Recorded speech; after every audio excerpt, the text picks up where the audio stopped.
Guess I'm addicted to what you and I realize. Lead the way, I follow. No need to say where we are heading now, babe.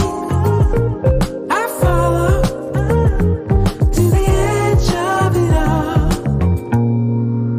So tell your good night, 'cause I'll find no matter what, yeah.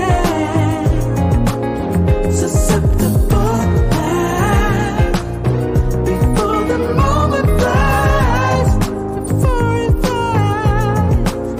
So tell your good night, 'cause I'll find no matter what. Susceptible now, before the moment flies.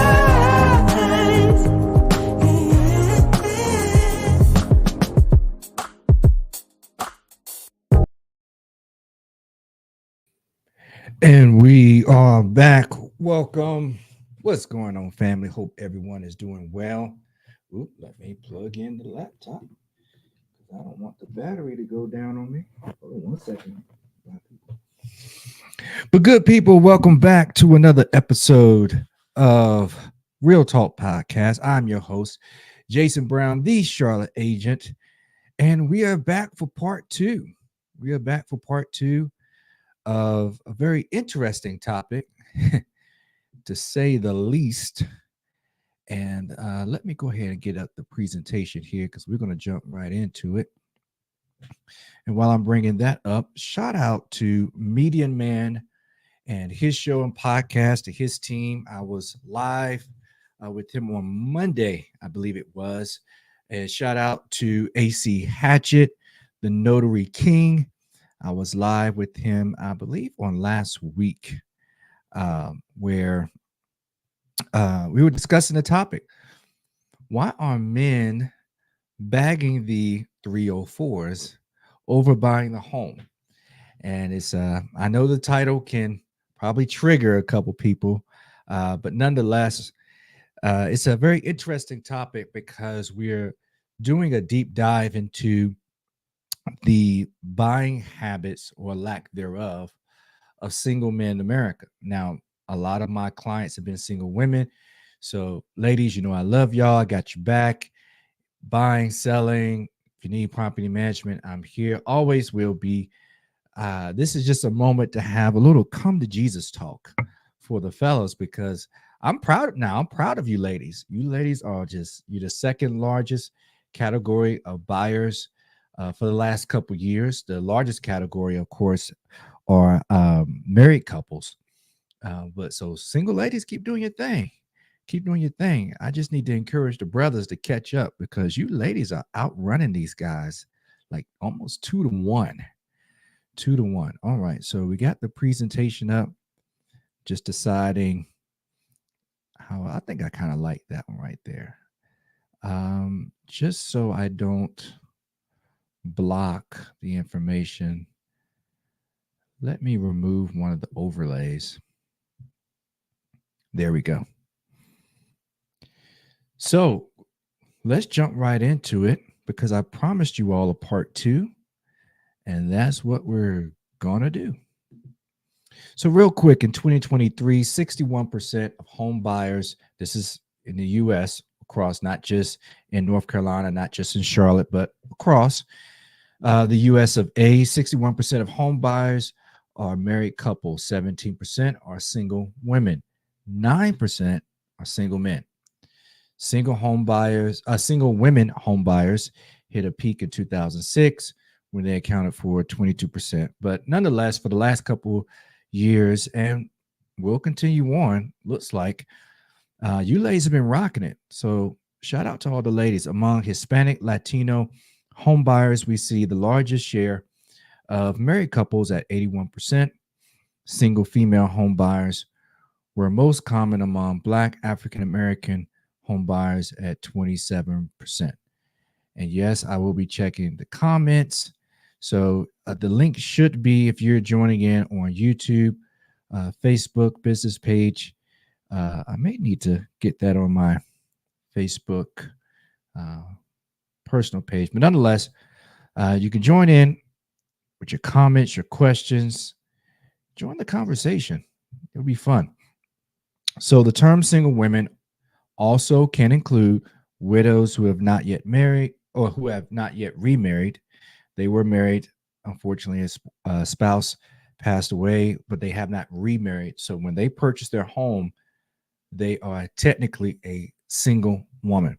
Divorced women receiving financial support, married multiple times, living with the male, living with another financial contributor, a parent. So, for example, a single woman who's buying a home, though her parents who are of age, or let's say a loved one who's going to be under their care, is not on the deed because the single woman is purchasing it, they can be a financial contributor, like a gift, financial gift. They write a letter so it can be given to their lender, submitted to the underwriting department, saying this is a gift, you don't have to pay it back, all that kind of good stuff. And I've had a client who has done that and it worked out very well. So, why are men chasing the 304s instead of seemingly purchase a home? Well, as we discussed in the part one of this series, I guess I can call it now, men are not marriage minded. So, when men are marriage minded, they are definitely, they have a stronger incentive, stronger motivation to go ahead. This marriage minded, settle down, they will position themselves to purchase that home because they're creating a place, creating a home, starting to build that castle towards marriage. Men see the women in the video, not the mansion. Well, what do I mean by that? Well, oftentimes, in the videos we may see, like, let's say hip hop, rap, trap, whatever subcategory of that genre of music, you'll see the women dancing, yada yada yada, and in the background you'll have this beautiful mansion. I mean, pool and this huge patio and maybe a crazy big driveway, crazy big interior. And do they ever ask the question, okay, look past the girls, look past the artists, who owns that home? Because whoever owns that home must be making a grip, renting it out so that they can shoot this video. The type of woman likes cash over equity. Well, men, who are you choosing to engage your time with on the dating scene? What speaks value, right? What speaks volumes to the women that you're engaging with?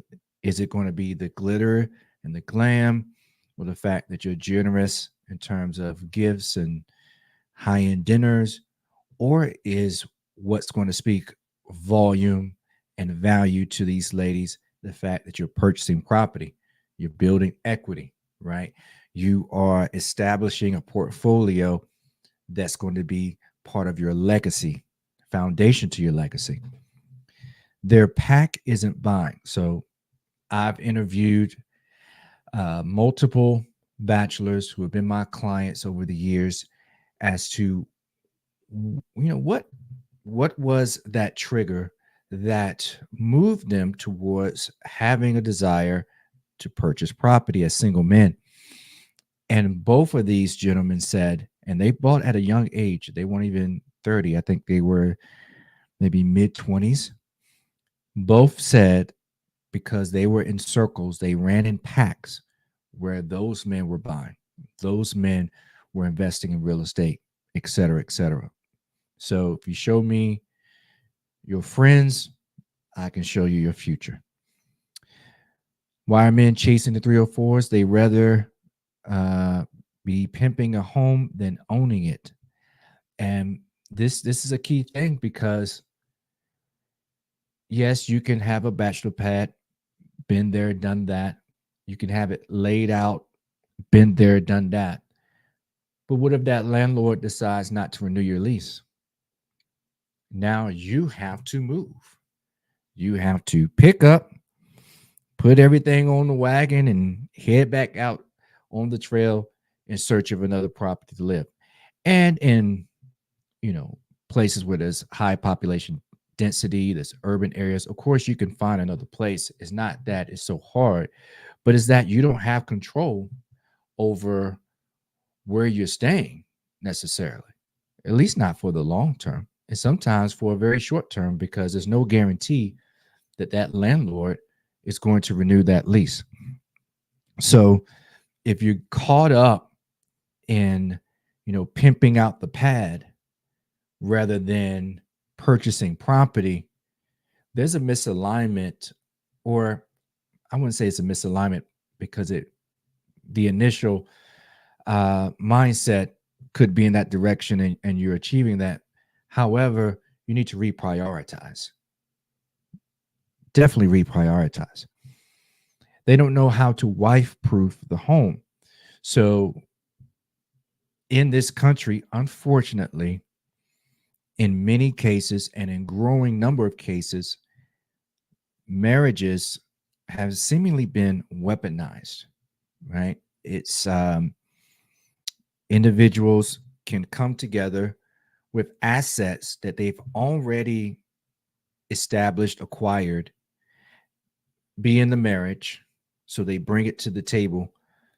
Should the marriage end, one, and let's just use as an example because the men's mindset, wife proofing it, the wife files for divorce, and next thing you know is also seeking for half of the equity, whether it's distributed or whether they have to liquidate it, and they want half, right? Even though they were not a party to that transaction, he may have purchased that home some years before. So one of the hesitations that I'm hearing from men is that they don't want to buy a property, put the money into it, down payment, closing costs, maybe even additional funds towards updating it, rehabbing it. So they have all this invested into a property only to get married and lose a substantial amount of that investment because the spouse was able to come in and essentially take a good, huge chunk through the divorce proceedings. So they don't know how to quote unquote wife proof it. I probably should say divorce proof the home. Oh, and one quick note, when I was on the podcast for Media Man on Monday, I was describing the four components to a mortgage. I said PITI, which is correct. However, I said insurance twice. So if you see that broadcast, here's the correction. PITI stands for principal, interest, taxes, and insurance.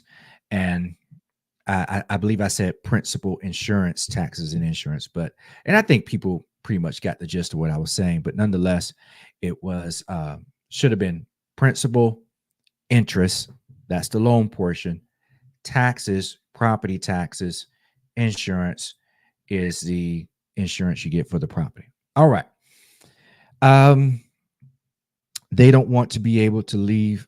They want, excuse me, to be able to leave quickly. Oh, I'm just messing up a whole bunch tonight, but we're going to get it right. They want to be able to leave quickly. So men, oftentimes single men, will see purchasing a home as putting a stake in the ground, you know, planting a flag, which is cool. But what if they are thinking 2 years, 3 years down the line that they're going to, you know, want to be moving? They're young. They may be in a job market that's highly volatile, or they do contract work for a large company. I've had plenty of clients that do contract work for banks, and the contract is not guaranteed, right, for the following year, or 2 years, or 3 years.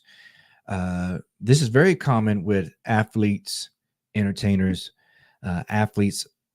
Overwhelming majority of athletes are not purchasing property, but for good reason for a lot of them in terms of owner occupant property, because they don't know they're going to get cut. They don't know how long they're going to be in that city. They could sign a 3-year deal, 5-year deal, but thereafter, where are they going to be? So here's my encouragement. When I talk about purchasing property, purchasing real estate, don't just think as an owner occupant. So my advice has been to some of my clients and prospective clients that are athletes and entertainers, buy property, make it rental property. If you have the funds that you're getting now from, the entertainment industry, athletics, you a singer, you're a musician, whatever have you, artists like for painting and things like that, fine artists, you can still take that money and put it to work in real estate. You can acquire commercial property, you can acquire townhomes, condos, or single family homes as investment property. You have those options, man. All right, so let's keep it moving. So why are men not buying? No pressure to purchase, not as meaningful of a status symbol. And, back in the day, men, I should say, young men had to step up and provide for themselves and find that job much early on. So there was a little more of a pressure to really establish yourself at a much earlier point in your life versus nowadays when it can be much later. Of course, not marriage minded, tend to take more risk with their money. So women are typically more risk adverse. They will more so save their money or like to have their money spend a longer cycle or couple cycles in their bank account, in their possession. Whereas men, they'll take that money and be more risk adverse. They'll seek to get the car that is probably too high than what they should be paying, seek to get the pad so they can have that quote unquote bachelor pad. In terms of investments, they may go all in on, cryptocurrency, day trading, things like that. Now, without risk, there's no reward. And I get that. And these risks could be very calculated risk. They're not all materialistic and shallow. I don't want to make it seem as that. However, they're willing to take those risks where data, studies, statistics have shown that women are more so on the saving end versus taking these risks. Men tend to spend more on long-term items, cars, electronics. And this is a key thing because when you look at purchasing, let's say, a luxury vehicle, it can be a Mercedes-Benz, Maserati, whatever have you. Yes, you have the money to do that. Yes, you can afford it. You may even be able to put down a substantial down payment, reducing your monthly payment. However, the upkeep for those items, those toys, seemingly, I mean, the oil change on a Maserati is a much higher price, much different price than an oil change on a Nissan, because you're having to take that Maserati to an exotic, let's say, a repair shop that specializes not only in exotic cars, but specializes in that Maserati or that Audi or that Mercedes-Benz or that BMW. You're not going to necessarily take that to the franchise,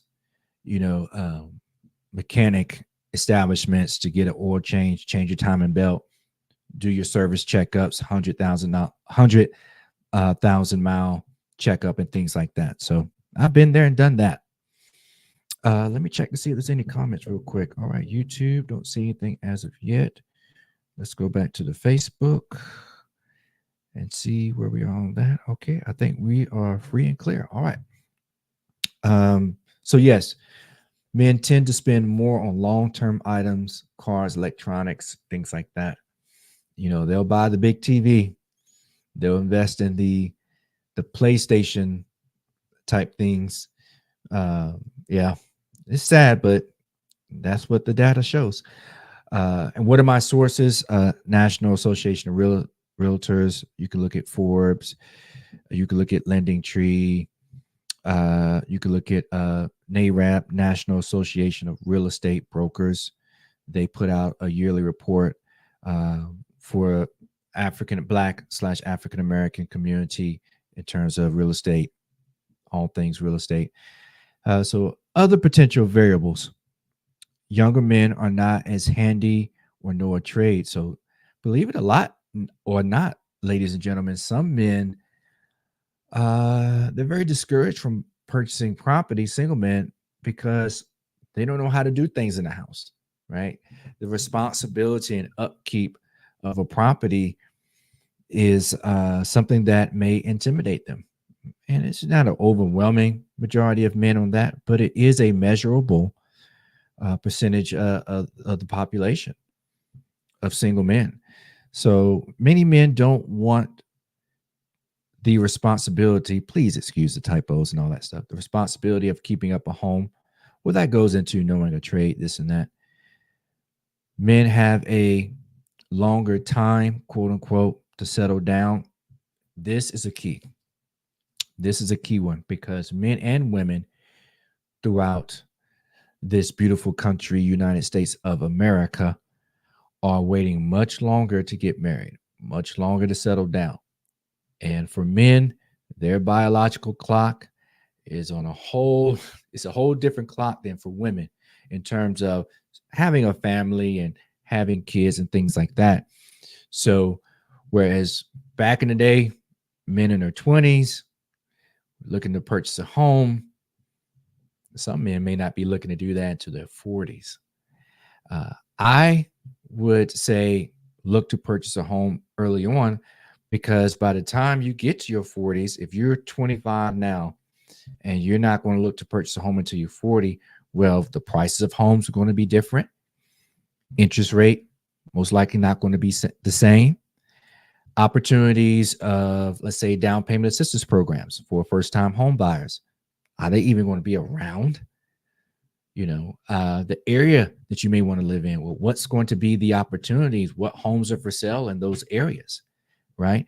And during the time, if you could have bought at 25, yes, it may not have been the glorious castle like the forever home, but how much equity, you could buy something at 25, and then when you reach 40, hey, sell that thing, cash out, get that equity. So now you have access to funds to put down a substantially large down payment on that forever home, or on that more idealized castle that you're wanting to get. More expensive hobbies and interests, such as season tickets and vehicles. Yes, men, they will spend some money on some season tickets. And hey, I get it. I'm a season ticket holder myself for a professional team, but that didn't come until after the fact.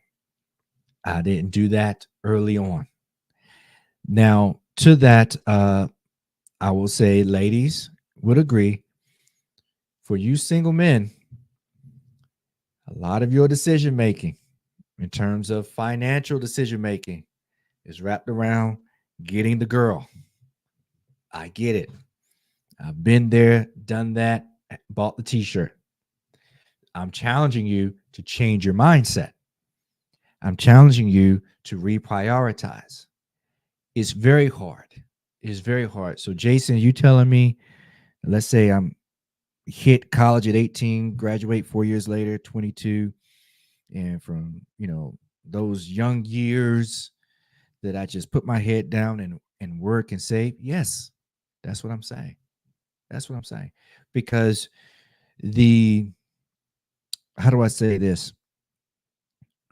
The results or the type of woman that you would be able to attract if you're young and just kind of fake flossing versus if you make some really mature decisions in your youth, by the time you hit 30, should you so choose to, look to, date seriously at that point in time, man, you have a whole different set of options. The type of woman you can attract, the type of circle that you can be in, not just in dating, but just in general, is definitely different. It's definitely different. And I mean that in a good way, I mean that in a leveling up way. More expensive hobbies, went over that. Inability to commit, plant the flag, and stay. Also feeling too safe. So, what do I mean by that? Well, men, you know, be committed, be able to make a commitment. And I'm not talking about in relationships necessarily. That's a good thing. I mean, why are you dating if it's not towards a specific and identified goal? But be committed to building your portfolio, to building your wealth early on. Plant your flag. I'll say it. I've said it once. I'm going to say it again. You don't have to buy property trying to buy the forever home. You don't even have to buy property as an owner occupant. You can look to buy property uh, as an investor. Now, a good way to go about it, which will also save you money on the down payment side, is if you buy a property, let's say using an FHA loan, 3.5% down, live in that property for, let's say, a year, year and a half. Guess what? You can turn around and rent it out and then move on to the next property. And if you do that, I mean, oh, shoot, in a very short amount of time, you can acquire a good portfolio of rental properties that are building in equity. So now you have access to equity that you can draw from should you need to. Also creating cash flow. Great. So in times where the economy is a little crazy, or you may be working in an industry that has layoffs or contract work and the contract's not renewed, at least you have some money still coming in. All right. So yeah, fellas, bachelors, don't be afraid to stake your claim.